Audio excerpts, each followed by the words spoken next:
Welcome back to Movie House. I'm your host, David, and with me, as always, is my co-host, Connor. That was the police at the door, ma'am. Your son's a podcaster. Oh, no, you cannot joke about that. That's right, David, I'm here. Good. Whoa, crazy, a lunatic. Oh. Laughing like a madman. A clown, if you will. Clown. Oh, that's a clue as to what we are actually going to be talking about today, which is... From 2017, starring Bill Skarsgård. No. It, from 1990, starring Tim Curry. No.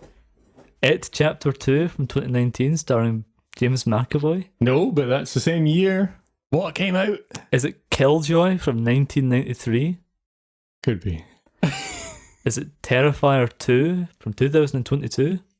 No. It is Joker, 2019. Oh. Yeah. Oh. Directed by... Todd Phillips. There we go. Who also directed the movie that we're currently writing the Algorithmic Express for. The massive flop that is Joker 2, La Folie, Deux. More like Joker 2, Big Number 2. Poop in a toilet. Keep that in. Keep you saying that in. Nah. Who the fuck's that? Who's that at the door? Ah. Seems to be... Batman. Fuck it. Yeah, it's Batman. What were you going to say? I don't fucking know. I was going down the route of...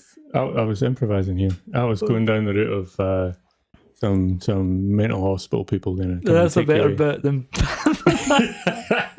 To continue your bit. I'll edit it together. Continue.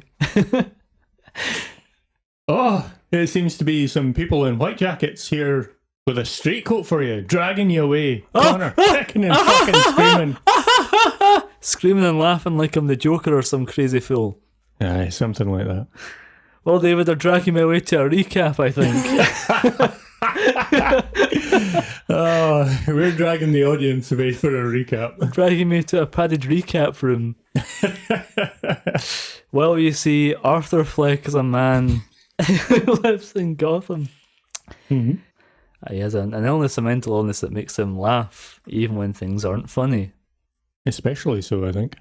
He works as a clown and he wants to be a stand-up comedian and he has mental delusions and then he kills 3 yuppies. Mm-hmm. And this is the early 80s, so that really means something.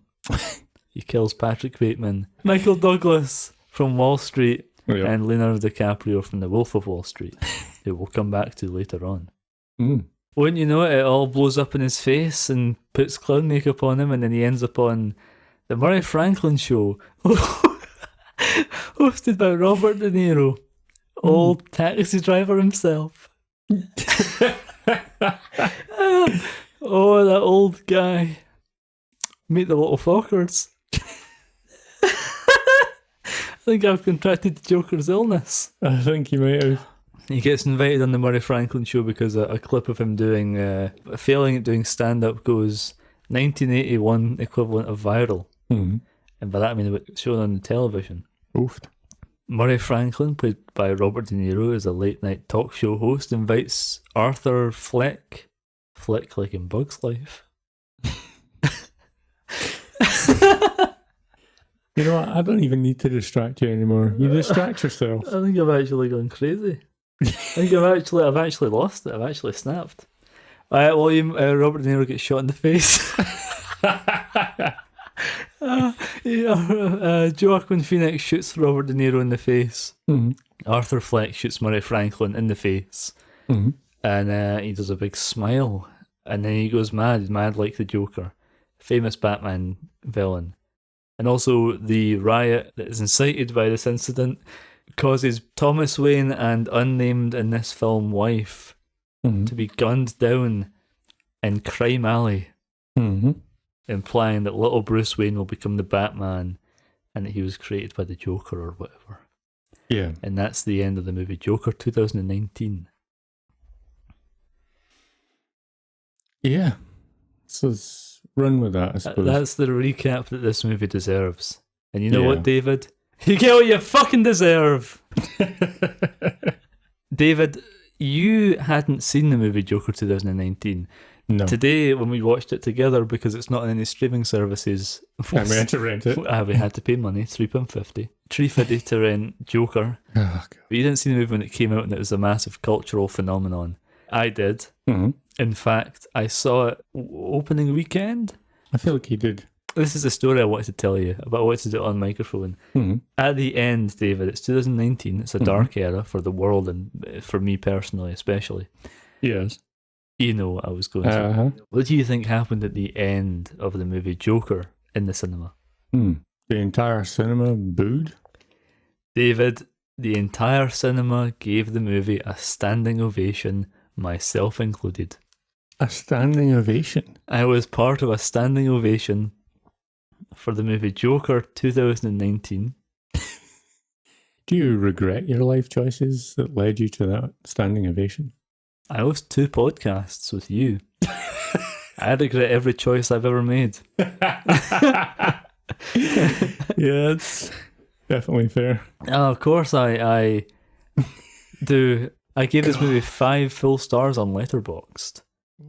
When it came out, I thought it was a great film. I really loved it at the time in my crazy headspace I was in. Right. 2019. I suppose, yeah, I can probably see that for the place you were in your head at that point. And where the world was as well. Ooh, Yeah. Let's not think about that. Yeah. And then I watched it again for the second time in my life. Exactly 5 years later, because it was in October that it came out. So a full half a decade. Mm-hmm. I think I'd give it like a 1.5 star now. I think now that I've seen the entire thing, I For the would first time. probably, for the first time, yeah. I'd seen the odd clip here or there from like memes and things. Well, you couldn't avoid it for a long time. Precisely. And I think it's been killed off now by this Good. sequel that we haven't seen and probably won't see. Nope. Don't want to. When they do Joker 3, we'll cover Joker. God. Joker 2, a Folie, a Deux. If we can find a copy. I would have given it maybe half a star right up until about the last quarter of the film. That bit where he shoots Robert De Niro in the face, you mean? Yeah. Mm-hmm. Not just that bit, but that area of the film. When he becomes the Joker. Yes. When he's all jokered up. Yes. Joker-fied. That last quarter would have probably punched it up to about 1.5 stars as well, I think, for me. So it's you're right, about a 3.5 out of 10. Well, I think there's a lot to love, even now in Joker 2019. I think the set designs are incredible. Mm-hmm. As far as I'm aware, there's only one bit of CGI used for the set design. Nice.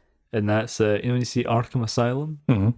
the main building's real, but that bridge part that has Arkham Asylum in it, that is added in post. Right. Or added or altered in post. I'm not Right. quite sure which. Okay. So the rest of it, all the 70s cars, the streets covered in bin bags because of the bin strike that's going on, as they keep saying. Mm-hmm. The retro cars, everyone's dressed like it's the 70s, the hairstyles. Mm-hmm. It's an amazing feat. It is. It's very impressive. And it's used to prop up a film that is, for the most part, nothing but Joaquin Phoenix doing weird shit for no reason. And then at the end he shoots Robert the guy Niro. from Raging Bull. Yeah. He shoots the guy from Cape Fear. Yeah. He shoots the guy who played the pirate captain in the movie Stardust. Oh, wow. Yeah. Standing there in a pink fucking tutu with a feather, whatever those things are called. Feather boa? Yeah, that's it. What was I saying? Oh yeah, I was talking about the stuff like climbing into the fridge, Mm-hmm. painting his tongue, dancing in the bathroom. Yeah. I get that he's meant to be mentally ill, clearly. Mm-hmm. Even a mentally ill person wouldn't climb into a fridge for no reason. It's a very odd film in that regard for me. I get it, it's a comic book character, essentially. Kind of. It's the name of a comic book character. Yeah. It's the name, and it's got a it's- couple of other associations with the comic book character, but largely it's not really. No, it's the name of a few different characters and locations. Yeah. And then that's it. Yeah. But for the most part, they're trying to bring to life Gotham as a legitimate American city going through trouble in the 70s. They make it incredibly real and incredibly believable. as a place, as a struggle that they're going through at the moment. A few areas that they really don't fit 70s, even suspended belief Gotham 70s, are things that tend to detract from that. I pointed out in the middle of the film that there was a particular comic stand-up bit playing in the background on TV, but they make sure and focus on it, and I was like, I recognise this dude. Seen him before, and I've heard this bit before everywhere. And it didn't exist in the 70s. It did not. It's from 2011. Yeah, it really detracted, and it sort of dragged me right out of the 70s sort of thing that I was feeling at that point. You know what I mean? But there's other things as well that I noticed. One of the bits at the end I wasn't too overly keen on is the fact that you can only be dressed in so much 70s clothes that looks distinctively 70s. Yeah. But not one of those rioters seemed to be 70s themed in any way. What do you mean? All of the rioters at the end all looked like they might have just rocked up from the pandemic riots. Which was after this movie. Yes. But it just, I don't know. I don't know if it was maybe the fact that it just seemed like a much more purge thing going on. And that's set a lot sooner. Wow. A lot. The Purge. Some of the Purges are set earlier. Yeah, you've got the old one that was in fucking New England or whatever at the time. Oh, was it? It was set in oh my God. New England or something, like the founding of America. Is that real? That's a legitimate Purge movie. It's fairly recent. We should do a podcast where we cover Purge movies. Or movies in general. If I could segue, David. Yes. I have to hand you this card. Does it say that you're laughing uncontrollably for no good reason? Why would it say that? I don't know. It says, please excuse my trivia. I have a condition. Nice. I did it. That's right, David. I've handed you my card. It lets you know about my trivia condition because we're doing trivia. I don't know if this is the part where we normally jump into trivia. Yeah. But sometimes it's good to get out of the way. All this trivia is shit. Most of these are promotional material based because this film is still relatively new. As such, a lot of it's just Joaquin Phoenix talking about himself. Joaquin Phoenix has said that perfecting the Joker's laugh was the hardest part of the character. He based the laugh on, quote, videos of people suffering from pathological laughter, also saying he sought to portray a character that audiences could not identify with. Pathological laughter is a real-life disorder which causes the patient to suffer from uncontrollable laughter attacks in response to tense or stressful situations. Phoenix also said, quote, something that's almost painful, I think, for Joker is a part of him that wants to emerge. I think we all kind of assume what a Joker laugh is, and it felt like a new, fresh way of looking at it. I didn't think I could do it, he added. I kind of practiced alone, but I asked Todd Phillips to come over to audition my laugh. I felt like I had to be able to do it on the spot and in front of someone else. It was really uncomfortable. Okay. You must have something else to say about that. What do you think of the Joker's laugh in this movie in general?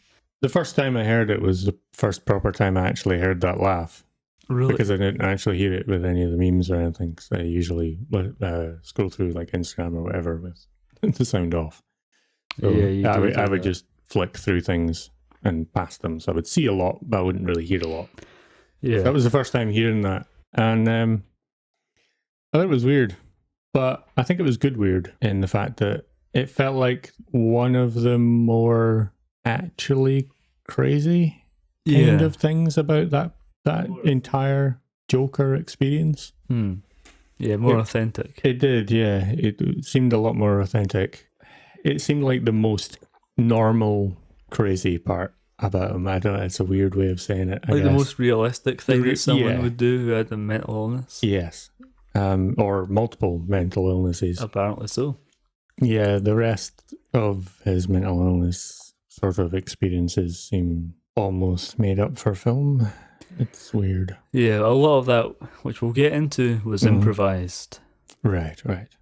For example, Arthur punching the clocking in machine off the wall, Arthur climbing into the fridge, The dance in the bathroom and the argument with Thomas Wayne was all improvised by Joaquin Phoenix. Okay. We've discussed the well, you've already brought up We've the kind of getting touched in on it, yeah. on the fridge thing. Is why that's weird. I get the punching the clocking in machine. I've legitimately punched a clock in, clock out machine before. Not off of a wall, but I have punched one before, so I mean I can see that. Yeah. Dancing in the bathroom, okay, fair enough. It's an alright scene. Yeah, it's okay. A little bit low of a shot for me, but sure. Low of a shot. Yeah. The camera angle? Yeah, they could quite easily have cut that a little bit higher. No, They don't really need to be watching Little Joker dance. Oh, not that one. The one after he kills the bankers. The Oh, yuppies. that one. Right, okay. Yeah. The iconic bathroom dance. Right. Okay. Okay, fair enough. I know the other one you mean in his bathroom is what is tighty whities. Yeah. You got an eye full of his Joker. Yeah. His little jonkler. That's the one. His little laughing cucumber, if you will. Aye, little laughing pickle. If this was 2019, I would perhaps call it his pickle wreck. But it's not, so I won't. Yep. This is the first R-rated film to make more than $1 billion worldwide. I think that's inflation.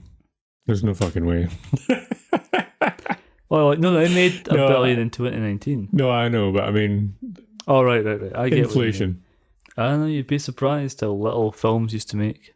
Yeah. And still be a success. It's because they weren't pouring like $500 million into a fucking Exorcist movie. Yeah, that's fair. Okay, more quotes from Joaquin Phoenix. Oh, good. Regarding the violence in the film, Phoenix said, quote, "You always want it to feel real, and you want the little violence that we have to make to have an impact. What happens in a lot of movies is that you get numb to it. You're killing 40,000 people, you don't feel it. While being a fictional story in a fictional world, you always want it to feel real. Everything that happens in this movie, as far as violence goes, you feel it." Okay. I get what he's kind of saying. Like, I don't know, the movie 300, you're not really giving a shit about each individual kill. Or John Wick. Or John Wick. You don't, the first guy that gets shot, you'll be like, that was cool. And then after that, it's just cool ways of killing things.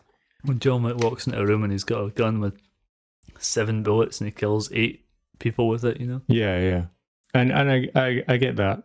Yeah, if you're going to try and have a violent film, but without much killing or massacring or whatever going on in it, Yeah. you want a violent film, then yeah, you've got to make people kind of try and care about them. The problem is, I don't really give a shit about any of these people. Don't know about you. Even Murray Franklin, played by Robert De Niro. Yeah, I wasn't bothered. I knew he was going to die anyway. I knew he was going to die from the minute I saw him in the movie. I was like, this guy's getting it. Sure. I'm sure this guy's going to get killed by the Joker. We'll touch on that more later on. Right. Sorry. What I was going to say there is the only person I actually seemed to care about in that movie was the little guy, the dwarf. Yeah. I can't remember his name. What was his name? No idea. No idea. Okay. Well, the only person that I actually cared about... This isn't insert brain here. Can't just ask me someone's name. I don't know.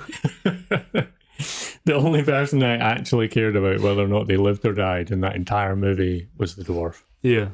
And that's because he was the only one that was legitimately quite nice to Arthur. Let's go. Phoenix also stated on his 52-pound weight loss, "Once you reach the target weight, everything changes. Like so much of what's difficult is waking up every day and being obsessed over like 0.3 pounds, right? And you really develop like a disorder. I mean, it's wild. But I think the interesting thing for me is what I had expected and anticipated with the weight loss was these feelings of dissatisfaction, hunger, a certain kind of vulnerability and a weakness. But what I didn't anticipate was this feeling of kind of fluidity that I felt physically. I felt like I could move my body in ways that I hadn't been able to before. And I think that really lent itself to some of the physical movement that started to emerge as an important part of the character of the Joker." Okay, so he can move his arms and legs in a different way than if you were Heavier. heavier. He's usually a bit of a Bit of a chunky junker. guy. A bit of a chunker. A bit of a chunker is Yeah, I suppose. I get that. yeah. But don't get me wrong, I don't think the Joker would be like a bit of a chunky person. It's always drawn as a very thin person. Then again, Jack Nicholson didn't play him as a thin person. True. He wasn't like a big fat guy, but he was kind of he's above average weight. yeah. Jack Nicholson's quite a wide guy. Yeah, Like he's quite broad shouldered and quite big. quite short. But everyone else that's ever really played him, or every other cartoon or whatever they've drawn of him, they all seem to be quite thin. He kind of looks like David Tennant. Yeah, David Tennant would be probably quite a good He Joker. would be amazing. Yeah, he can do a proper crazy shit as well. Like Yeah, he can. some fairly convincing crazy. Fuck it, continue. Joaquin Phoenix frequently lost his composure on set, sometimes to the bafflement of his co-stars. Todd Phillips, the director, is quoted as saying, "In the middle of the scene, he'll just walk away and walk out, and the poor other actor thinks it's them and it was never them. He just wasn't feeling it." Yeah, this. Just wasn't feeling it, so he stormed off set. Aye. He's also quoted as saying that he never did that to Bobby De Niro, Okay. star of King of Comedy. Right. I'm going to keep doing this bit for the whole episode. Sure. Keep listening to find out. At what point do I run out of Robert? Stuff. I've got quite a few to go. Yeah, you do. I think personally, I don't like method acting as a whole. Yeah. Some people who probably lesser known actors who do a bit of a method acting for a particular role or whatever, or they get told, we'd like you to try and method act this or whatever, that kind of thing. They go, you know what? Okay. And they don't go over the top. They don't. You can stay in an accent or learn a skill, like a Daniel Day-Lewis or a Christian Bale. Yeah. You don't do the Jared Leto thing of mailing used condoms to your co-stars or Yeah, it's. To be honest, if I ended up I'm not obviously, but if that was along the lines of, and I was a co-star of one of these kind of method actors, I'd probably knock their fucking teeth out. Yeah. Because you're just being a cunt for no reason. Yeah. Just don't be a dick and do your job. Yeah. Method act all you want, just don't be a dick about it. Mm-hmm. When Arthur lets himself into Sophie's apartment, that's Zazie Beetz' character. Yeah. He tells her, "I've had a bad day." This is a reference to the iconic comic book The Killing Joke. Oh. Remember when the Joker says that the only thing between a sane person and an insane one is one bad day? Oh, right. Yeah. Maybe it is a reference, maybe it's not. The unnamed woman on the subway that was harassed by the three yuppies is shown later on at the rally wearing a clown mask. Oh, okay. While Arthur's mother is legitimately delusional, a freeze-frame shot in her psychiatric file reveals she was lobotomized. Fucking hell. Okay. During the film, giant rats in Gotham is frequently mentioned. David, did you spot the 3 massive CGI rats in this film? No. One appears when Arthur is talking at phone booth. Right, okay. And when he gets fired after the hospital. Yeah, I remember that. When Arthur is chasing the last yuppie outside of the subway. And when Bruce Wayne is crying over his parents' corpses. Oh, okay. Now, if that's not a Joker-esque punchline, I don't know what is. Maybe it should have been giant bats. Maybe. And then he could have flown down and picked them up. Carried them away and dragged them down a well where he can meet Bane. No, meeting Bane as a 10-year-old, he's just lost his parents. Get fucking snapped in half. Bane would crush his skull. Yeah. One element from the original script that didn't make the cut, the final cut, yeah. It was a scene where Arthur told Sophie a story that explained he cut a slight smile onto his face as a child to scare off bullies. This scene would get a callback at the end of the film where Arthur, now the Joker, would have used a glass shard from the car wreck to carve those wounds open again and spread them even wider in front of the crowd. A Mr. Christopher Nolan asked that this scene be scrapped to avoid similarities with his own movie, The Dark Knight. Yeah, I can see that. Very good. Okay. That draft also included a different ending. After Arthur kills Murray, he escapes the studio. The riot occurs, but in this version, the rioters break into Wayne Manor, dragging out Thomas and Martha Wayne and executing them. Bruce hides from the rioters while this occurs and is found by Alfred the next day. Arthur eludes the police for a few days until he shows up at the Wayne's funeral and is immediately seen. Arthur is chased and tries to flee, but during the process is hit by a car and captured by the police. There you go. Some aspects of that alternative ending, I think personally, are would have been better than the actual ending. You think so? You don't like the Waynes getting shot in the alleyway? No, because I feel like they tried to do like the proper Batman thing. And don't get me wrong, this is Joker, so you know. It is. So obviously, you know, Bruce Wayne, Batman, we know this is going to be Batman. We know how it's going to happen. We know why it's going to happen. Yep. But you change everything about the Joker anyway. Yep. Short of his name. Yep. That he eventually chooses. Why not change that too? Here's my opinion. What? Why include this at all if you're not setting up a Batman movie? They already said they're never going to do Batman in this Joker universe. Why bother? I don't know. I really don't know why. I think money. Money is probably why they brought out this film in the first place. The Joker was money is really... why they bring out any movie. No, I know, but also like they think it's going to be popular, not just financially successful. That's why directors at least wish to do movies typically. A lot of them are going to do a movie because they get paid, but a good portion of them are also doing movies because they're like, oh, this is a movie I would really like to do. I think people would love to see it. However, I think this was brought out because of the Joker was like a very big character at the time. He was like, very popular in the zeitgeist. Yeah, absolutely. Everyone was fucking doing everything and anything. It was always Joker. For like 4 Halloweens in a row, every fucking person was a Joker. For more than 10, I'd say since 2008. Yeah, well, it's been Joker crazy because of the fucking... for like a decade after the Heath Ledger movie came out. Yeah. So I think it's just been building and building, and I said this is what they were just trying to capitalize on. Anyway, you were saying? When Arthur looks at the photo of his mother smiling, a note on the back reads, "I've always loved your smile. T.W." Thomas Wayne. Right, fair enough. It's like, T.W.? The fuck's this?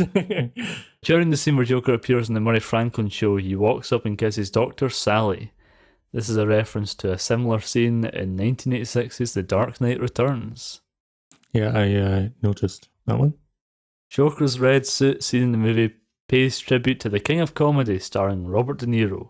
He plays an unsuccessful, mentally unstable comedian who stalks and kidnaps his favourite talk show host. Fair enough. Where have I heard that before? Yeah. It's the movie Joker. A certain scene had to be cut in order for the film to avoid getting an NC-17 rating. The scene involved Arthur in the bathtub. Phillips called the scene amazing, yet opted to leave it out of the theatrical run due to concerns of the MPAA's reaction to the scene that might have cost the film its intended R rating. The scene was one of the many scenes shot yet ultimately deleted from the theatrical cut. Phillips went on to state, "I don't think we can actually include it in an R-rated movie, and it's not because it was pornographic. It was just insane." Insane like the Joker. I can't even get the words out anymore. Yeah. That doesn't make any sense to me. When Arthur visits Bruce at his home, Bruce gets... Bruce? I'm Tyson, everyone. I'm fighting everything. I'm fighting everything. Bruce gets down from his climbing frame by sliding down a pole. This is a reference to Batman 1966. Of course it is. It could just be a fucking climbing frame, but nah, it's gotta be a reference. Gotta be a fucking reference. Brett Cullen, who plays Thomas Wayne in this, was also the father of Johnny Blaze in Ghost Rider 2007. Yes, he was. I mistook him for a different actor and thought that he was Norman Osborn in The Amazing Spider-Man 2. That's someone else. Oh, right. That guy. Yeah. I could see that. That guy was also in the Muppets movie. So he was. You know that scene where Arthur's running from the police to the subway to get to the Murray Franklin show? Mm-hmm. One of the subway stops is Bedford Falls, which is the town from the movie It's a Wonderful Life. All right, okay. Which we are covering in December on this podcast. Yes, we are. Nice. In this movie, Joaquin Phoenix suffocates his mother. Suffering in succotash. In this movie, Joaquin Phoenix suffocates his mother. He kills her. Mm-hmm. In the movie Gladiator, Joaquin Phoenix plays a character who suffocates his father. Yep. Gladiator is a movie that we will be covering next month in November. Yes. Before he kills Robert... I can't do it anymore. Before he kills Murray Franklin on live TV toward the end of the film, Arthur was originally supposed to say, "What do you get when you cross a mentally ill owner with a system?" Joaquin Phoenix changed the line to society because he lives in a society. The stand-up club that Arthur performs at is Pogo's. That was the professional clown name of serial killer John Wayne Gacy. Yep. Oy, I'm skipping that one. Couple of big ones here that are getting skipped. Good. Originally, Warner Bros. Wanted Martin Scorsese to direct the film, with Leonardo DiCaprio as Arthur. Really? However, in the end, this proved to be logistically impossible, as DiCaprio had already signed on to do Once Upon a Time in Hollywood with Quentin Tarantino. Scorsese had also committed himself to The Irishman for Netflix. Okay. Also, it's De Niro as well, isn't it? It is indeed. Yeah, nice. Maybe someone will make a list of all the De Niro movies that we've mentioned in this episode. Not me, though. Nah, not me either. One of you, the listeners. Yes. Do that for us. Please. On Letterboxd. Good. The two films showing at the theatre at the end of the film, when Thomas Wayne and Martha Wayne are killed, are Blowout by Brian De Palma, starring John Travolta, and Zorro the Gay Blade. Both are real movies that were released on back-to-back weekends in 1981. Obviously, traditionally, Bruce Wayne sees a Zorro movie before his parents die. Yeah. Unless you're Christopher Nolan, and then he sees ballet. Yeah. Or some weird dance shit. Yeah, Make him go see Antonio Banderas' Zorro. Yeah. The Legend of Zorro, the second one. Yeah. I like that one. That's a good one. The second one? The second one's okay. Yeah. I like the... When they do an inevitable third one, where he's old man Zorro and he hands over the blade to Tom Holland, we'll cover those movies. Fucking will be as well. Joaquin Phoenix It'll be Tom Holland, or it'll be like Timothy Chalamet. Yeah, it'll be one of them two. Anyway, both of them, double Zorros.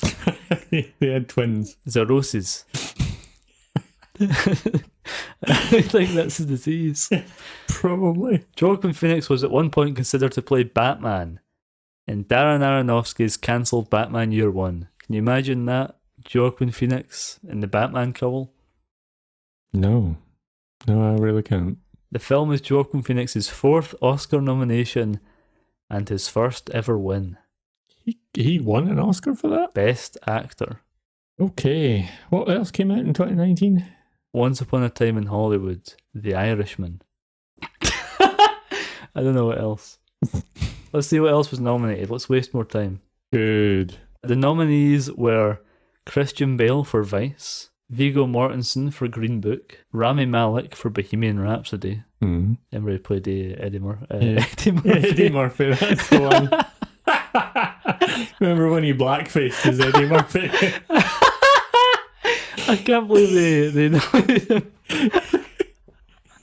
Not one of those names was right. Freddie Mercury. Oh God! I can't believe they I can't believe they nominated him for an Oscar for doing blackface, playing Eddie Murphy. in Bohemian Rhapsody. Bradley Cooper in A Star Is Born. Okay, yeah. And Willem Dafoe in At Eternity's Gate. This is the one where he plays Van Gogh. Right, And Joaquin Phoenix won it for Joker. I wouldn't have chosen that if it was me. You would have chosen Rami Malek as Eddie Murphy? Yes, I would have. Although not as Eddie Murphy, no. Oh, I fucking wouldn't have done that. Bohemian Rhapsody is a terrible film.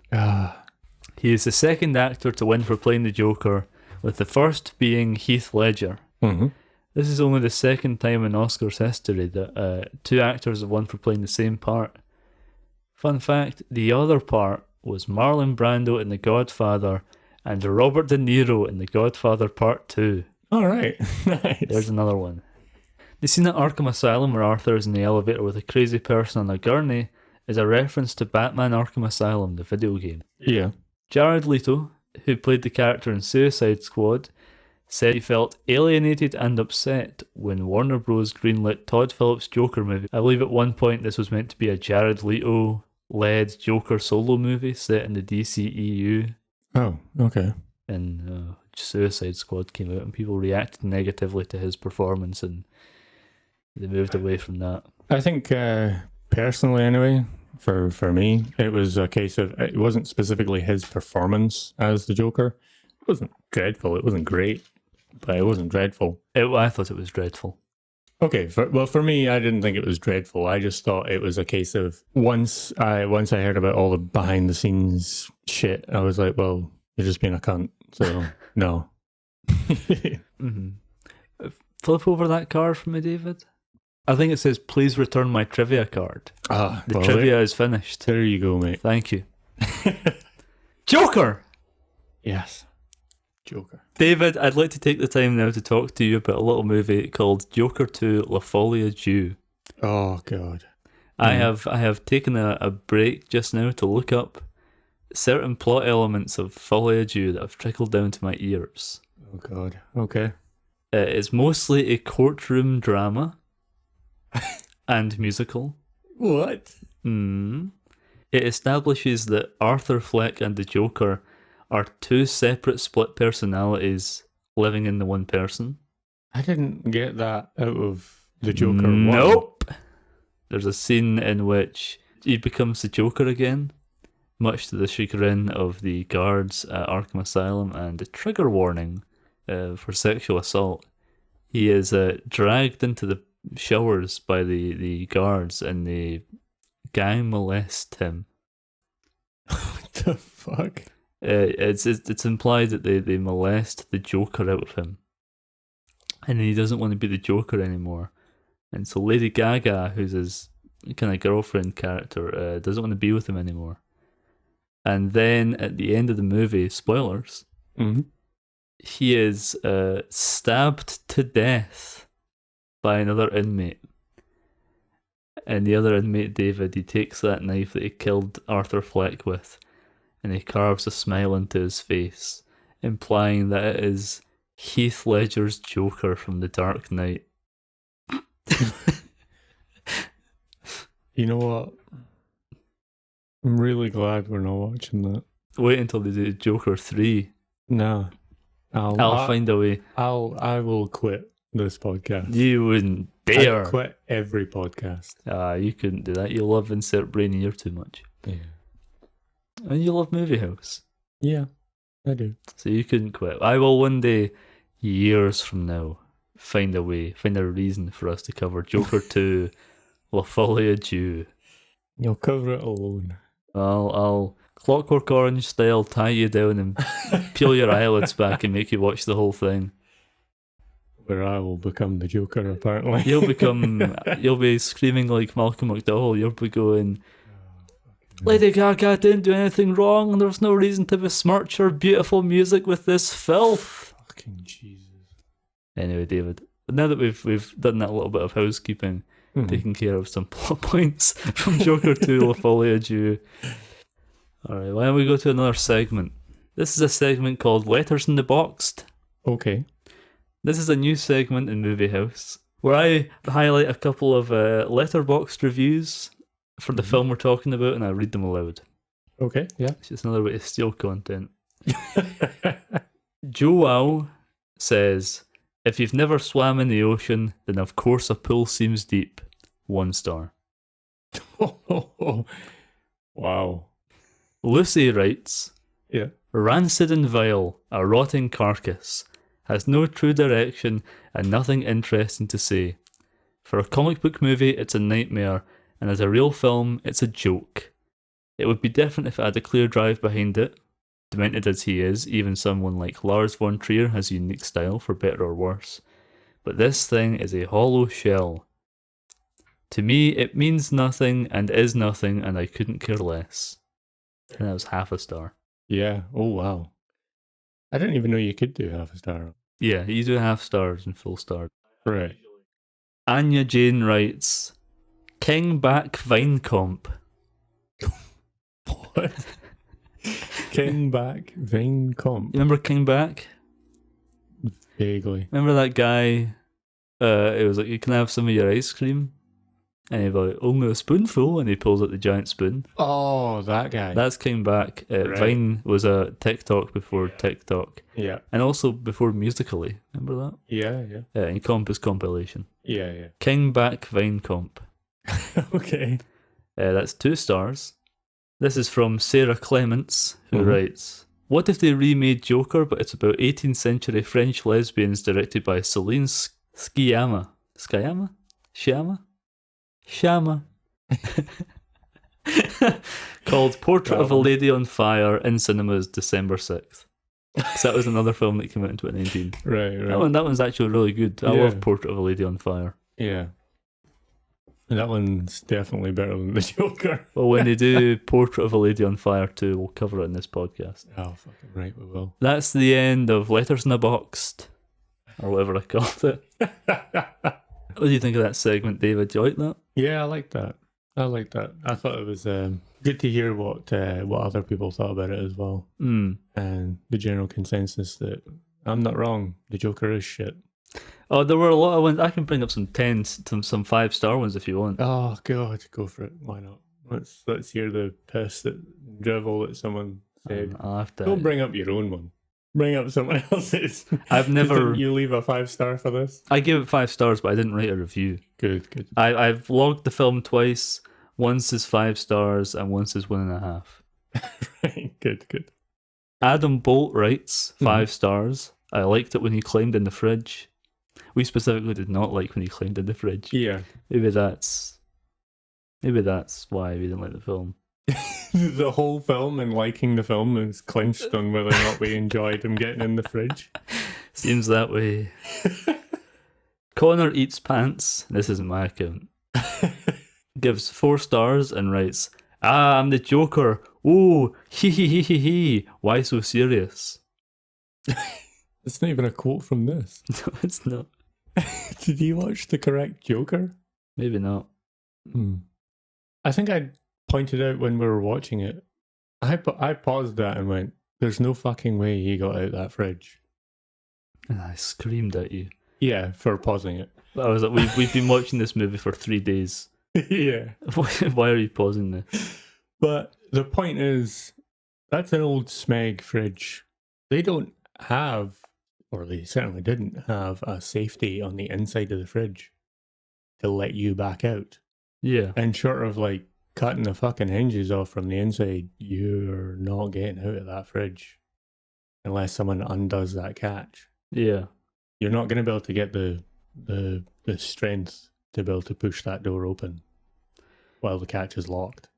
Here's another review from Jaba. 4 stars. Not a single moment where this guy wasn't down to clown. Okay. Nicole writes 4 stars. I specifically related to the part where he was in his living room pretending to be interviewed on a talk show. Right. Okay. Someone should check in on that woman. See if she's alright. And lastly, Aylor writes 5 stars. Yes, I think this is a masterpiece. You don't want to mess with me. This is just a small peek into my dark, twisted nature. Now that is truly the end of Letters in a Box. Okay. We heard mixed a mix of reviews there. Yeah, maybe I'll try and do that in future and not just be like, here's 5 reviews where people said it was shit. A mix of reviews. I would definitely agree with the first batch, the first batch, the King shit batch, ones. Yeah. King batch. Oh right, yeah, sorry. Fucking hell. The way with the fairies. I was like, did you just not find that funny, or No, what's going it on just here? went right over my head. All right, David, tell me some more of your thoughts about the movie Joker.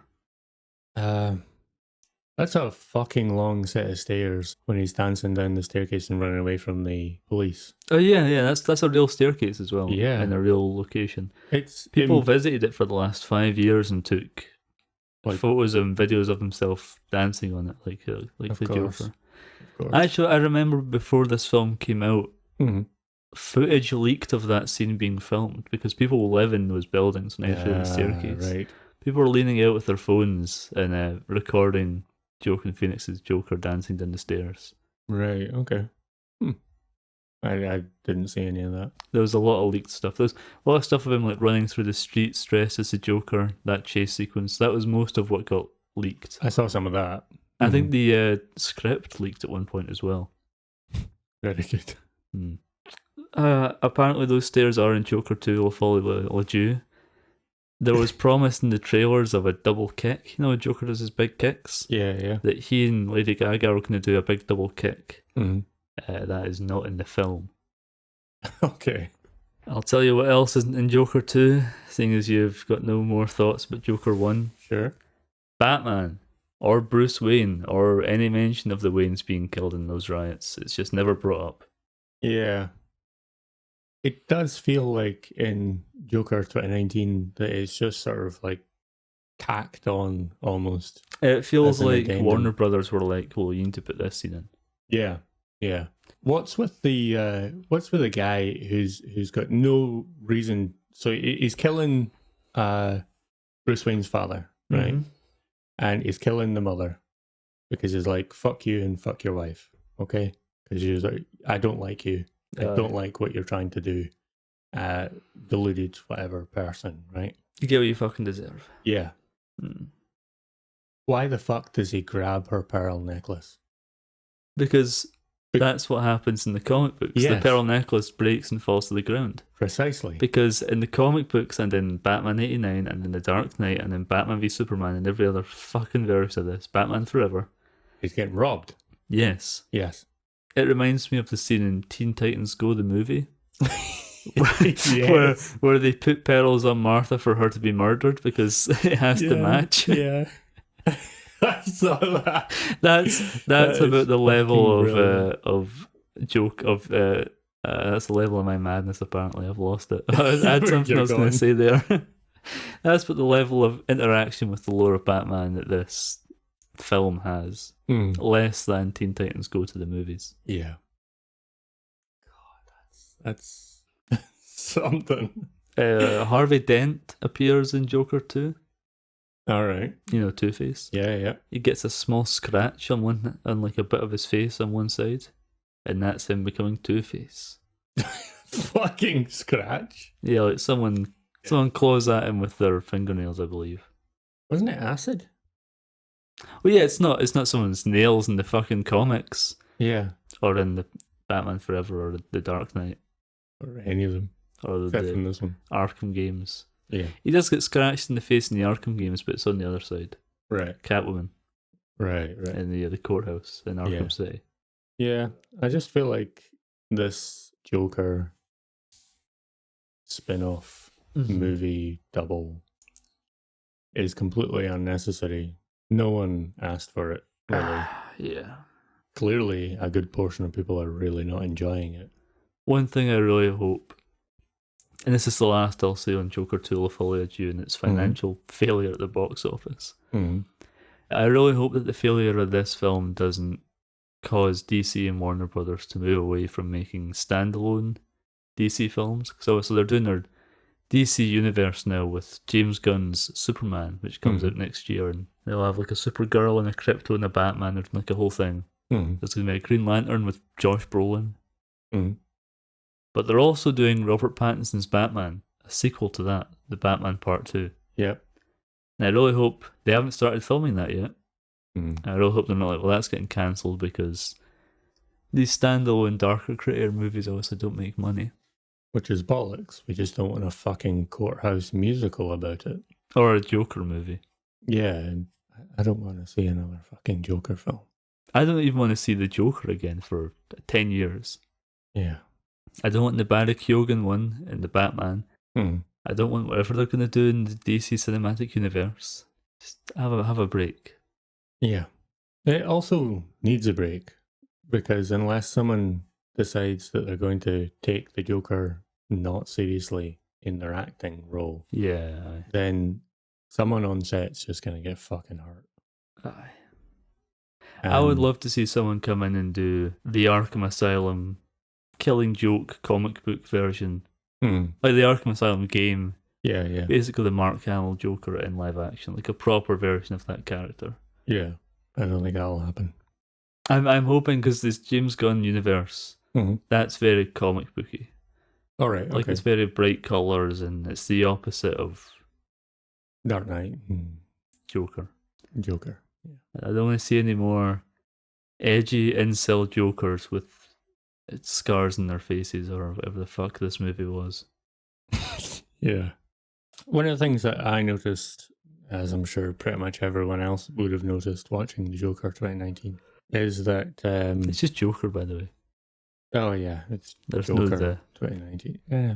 I use correct English 50% of the time.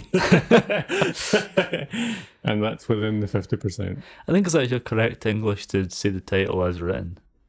Correct English would be to grammatically correct the problem. Because if you're saying it, it would be the, quote, Joker 2019, end quote. No, 2019 is the release year. Joker is the title. Joker, quote, 2019 then. If you were to specifically say 2019, Joker you wouldn't have to say 2019, but... So you would still put the... There's just quotations because that's in there. adding to the title. It's not. But it's in the second... fucking I need to go back in this. In Joker 2 Folie, they make a point of saying he was never referred to as the Joker because he's not the Joker, he is just Joker. Because the Joker in this universe is now a different character. So it has to be Joker 2019 and not the Joker because that's another fucking person. Which hasn't been ascertained until the second movie yet. But we're talking about this in the canon of the universe. There is no canon in that universe. You can say the Joker if you want. I'm editing out the. Sound. You wouldn't say Joker 2 Folie Deux and then like put the word Joker into French because that's technically correct because it's incorrect grammatically to say Joker in English and then Folie Deux in French. You wouldn't do that, would you? Well, arguably, Joker at that point is his title. Joker is his title in this movie as well, right. And you're changing the title to the Joker. No, I'm saying the, as in the film, the Joker. Do you say it's not?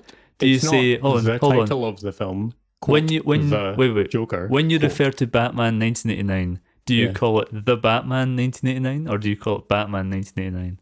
It depends on whether or not I'm talking about the Batman movie. Bullshit. You're talking about... You say Batman 1989 because the Batman is a different movie. It's Batman 1989. It's Batman the animated series. It's not the Batman the animated series. Spoken English is more relaxed and less formal than written English.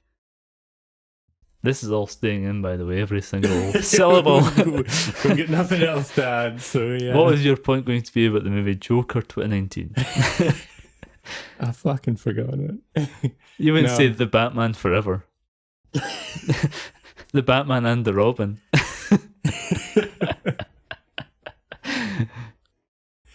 You wouldn't add the Robin because that one's actually in the middle of the actual title.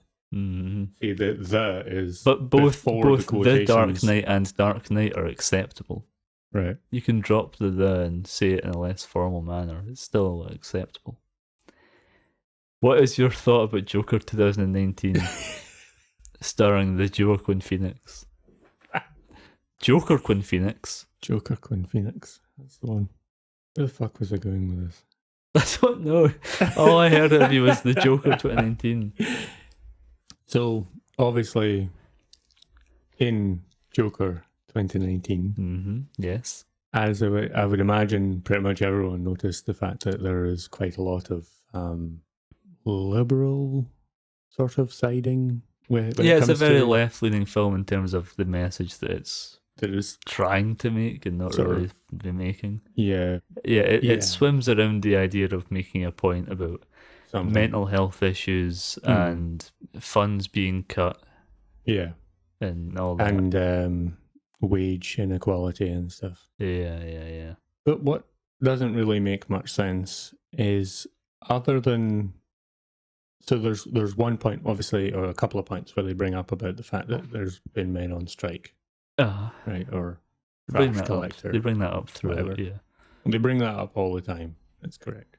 Other than the trash guys on strike and Joker, his experience of... Arthur Fleck is actually Fleck, his name. Thank you. Arthur, I couldn't remember his name in universe. Arthur Fleck's experience of poverty, essentially. Yeah.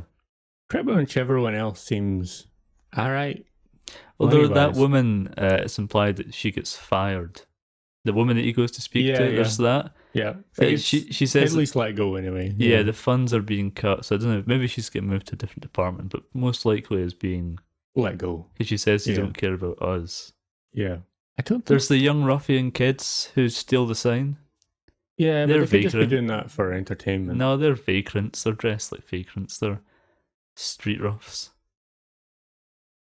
Yeah. Street rat. We're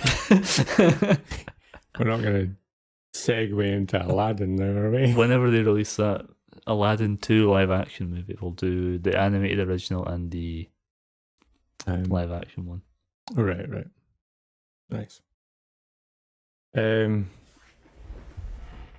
don't know. I feel like there's not really much said there, other than like they bang on about a couple of points where financially people are in dire straits, but then they provide an example of two people, essentially. Well, I guess two with groups of people. I guess I agree that the film doesn't really do a good job of portraying a lot of this. A lot of it's just what Arthur Fleck says.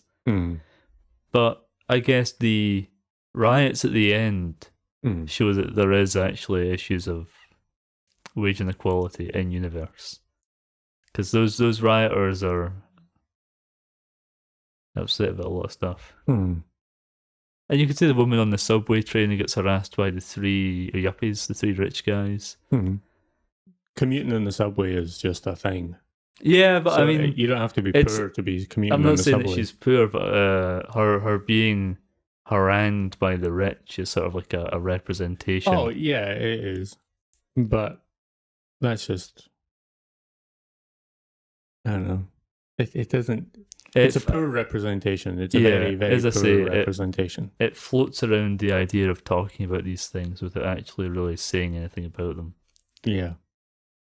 Also, I find it funny that the film is very left-leaning in terms of stuff like that, but it was like immediately adopted by like right-wing weirdos. Yeah, was that not because people were getting pissy about like a political correctness issue I don't within recall. the movie? No, there was nothing. I don't think anyone on the left ever cared about the movie Joker. All right, fair enough. There were people who would dress up like the Joker and say the N-word on live streams and that kind of thing. I remember a lot of that from 2019. Yeah, I think that's, I guess, because it was something that was available at the time in 2019. It was something that was kind of popular-ish. If I had to put on my little hat of a little therapy hat, maybe you could say that the idea of the Joker being a character who's an outcast, and these people, these right-wing weirdos, seeing themselves as social outcasts, and maybe they saw themselves in the Joker in that regard. But I'm not a licensed therapist, so take that and put it in the bin. If I had one last thing to say about the movie Joker, it'd be I love the bit where he talks about being good little boy and people not thinking that they're going to go werewolf. Mm. That really tickled me. I Yeah, don't know what yeah. the fuck he's talking about. I don't know what that means, but what a scene. They think we're going to be good little boys and not werewolf. Any final thoughts from yourself, David, about this I have none. horrible fucking movie? I have none other than, well, you know what? The last wrap up I think would be that I agree wholeheartedly and completely with what you were saying.